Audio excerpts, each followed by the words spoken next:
Hi friends, welcome to our channel Telugu info media.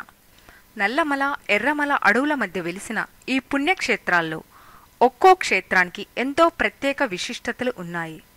ఈ 3 శైవక్షేత్రాలు ఇక్కడ కొండల నుండి నిరంతర జలధారలు ప్రవహించడం చాలా ప్రత్యేకం.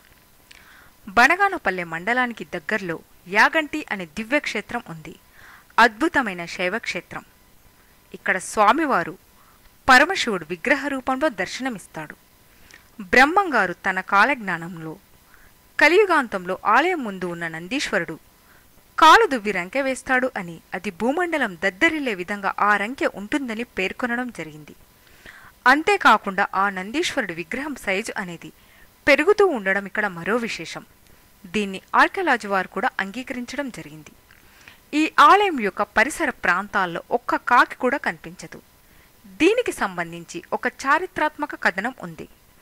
పూర్వం అగస్త్య మహర్షి పర్యటిస్తూ ఎర్రమల అడవుల ప్రకృతికి నిరంతర జలధారలతో ఆహ్లాదకరమైన వాతావరణాన్ని చూసి ఆ ప్రాంతంలో కలియుగ దైవం అయిన వెంకటేశ్వరుడికి ఆలయం నిర్మించాలని తలిచాడట. మరి స్వామివారి విగ్రహ ప్రతిష్ఠ సమయంలో స్వామివారి యొక్క బొటనవేలు కొద్దిగా విరిగిపోవడంతో ఎంతో చింతించిన అగస్త్య మహర్షి ఆ పరమశివుడి కోసం ఘోర తపస్సు చేస్తాడట.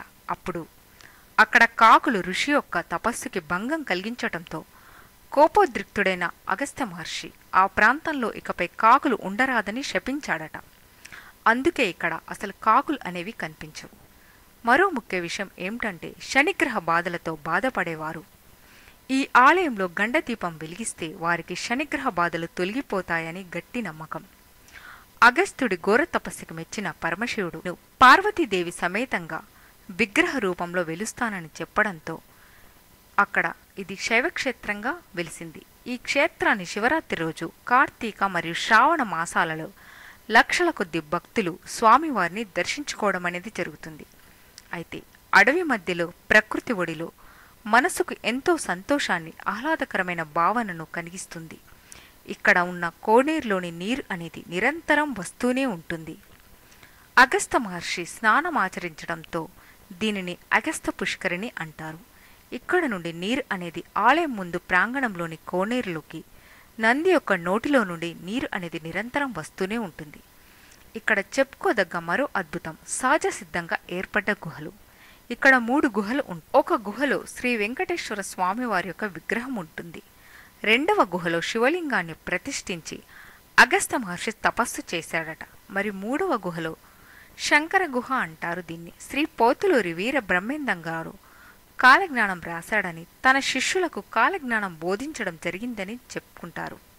నంద్యాల మహానంది ఆలయం నంద్యాలకి సమీపంలో ఉంటుంది. ఈ ఆలయాన్ని ఎప్పుడు ఎవరు కట్టించారు అనే ఆధారాలు ఏమీ లేవు. ఈ ఆలయ దర్శనం సకల పాపాలకు పరిహారం. ఇక్కడ పుట్టలో వెలిసిన శివలింగం మరి గోమాత ఇక్కడ స్వామివారిని తన పాలతో అభిషేకించేదట. అందుకే ఇక్కడ స్వామివారికి పాలాభిషేకం చేస్తే ఆయుష్ వృద్ధి కలుగుతుందని నమ్ముతారు. ఎవరికైతే జాతకంలో మృత్యుగండాలు ఉంటాయో వారు స్వామిని పాలాభిషేకం చేయిస్తే వారికి మృత్యు దోషాలని తొలగిపోతాయంట. శివపురాణంలో ఈ ఆలయంలో అష్టనందులను దర్శిస్తే సకల శుభాలు కలుగుతాయని చెప్పడం జరిగింది. ఇక్కడ మరో ప్రత్యేకత ఏమిటంటే, ఆలయం ముందు ఉన్న కోనేరు. ఇక్కడ నీరు అనేది నిరంతరం నంది నోటిలో నుండి వస్తూనే ఉంటుంది. అత్యంత స్వచ్ఛంగా ఉండి ఎన్నో కొండలు దాటుతూ వస్తూ ఉన్న ఈ నీటితో స్నానం చేస్తే సర్వరోగాలు హరిస్తాయని భావిస్తారు. ఇంతవరకు మరి ఆ నీరు అనేది ఎక్కడి నుండి వస్తుంది అనేది మాత్రం కనిపెట్టలేకపోయారు. మరి ఇలాంటి ఎన్నో ఆసక్తికరమైన విషయాలు తెలుసుకోవాలంటే మా తెలుగు ఇన్ఫో మీడియా ఛానల్ని సబ్స్క్రైబ్ చేయండి. సో ఫ్రెండ్స్, మీకు కనుక ఈ వీడియో నచ్చితే తప్పకుండా లైక్ చేయండి, షేర్ చేయండి, సబ్స్క్రైబ్ చేయడం మర్చిపోవద్దు. So friends, if you like this video, please subscribe our channel. Don't forget to like, share and comment. Thanks for watching once again.